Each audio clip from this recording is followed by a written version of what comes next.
Welcome to World Unit Inc.'s 5-Minute Leadership Dialogue. Take a listen. See how you might answer the questions. You might discover you have the mind and heart of a leader.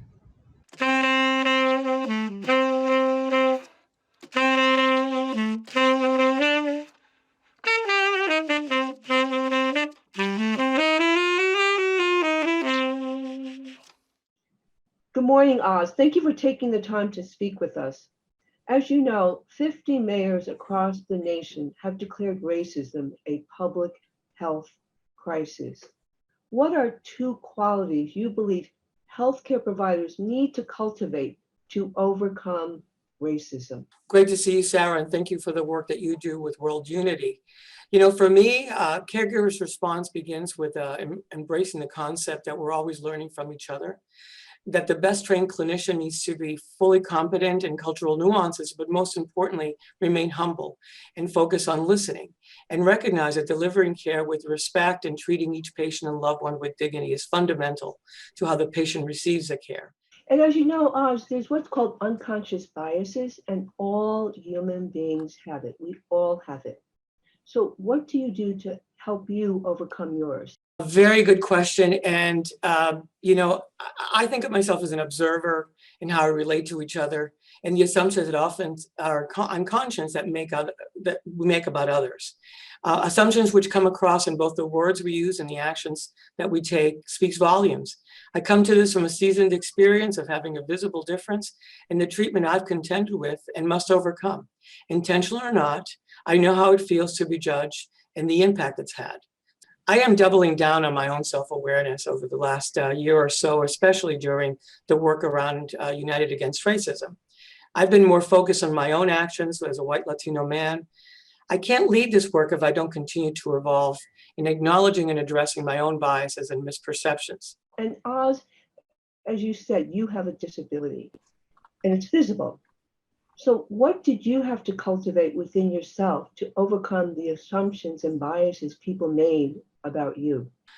Well, to me, it's about resiliency, as without the strength to face the world's assumptions about what I could and could not do has always been present. I often say that a disabling condition is truly about the perceptions and judgments, that having one hand and one that I say is differently designed is unique, and that's more the challenge.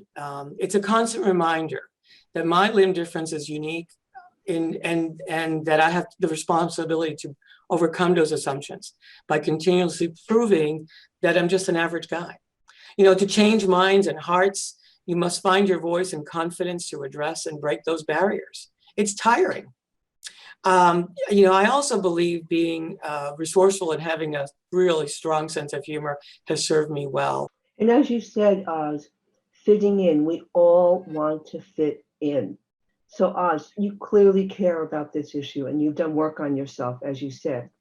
So, what can you do tomorrow, either personally or professionally, to help eliminate racism? Sarah, I have an optimistic spirit. I'm of the belief that most human beings are not waking up every day thinking about how to insult others. And I have a renewed commitment to myself and the folks that I come across to constructively call out dismissive behavior or actions. If I am a witness to disrespect of another human being, intentionally or not, I have a responsibility to myself to address it within the context of that situation. And I've missed an opportunity in the past that for whatever reason I stood silent. That incident remains with me and has served as a lesson. So my one thing, when you see something that doesn't feel right, constructively say something. Yes, and the key word you said, Oz, constructively say something. Do it in a positive way, compassionate way. Oz, thank you so much for all the work you do in healthcare. We wish you, Spalding, rehab, good health and prosperity in 2021. Well, thank you, Sarah. Always a joy to see you. And thank you for being on this journey with us. We rely on each other. So together we truly are there to make a difference.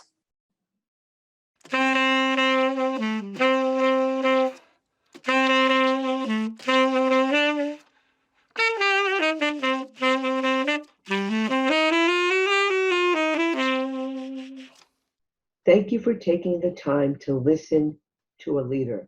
Hope you'll join us next month and help us create a world that values the common humanity we all share.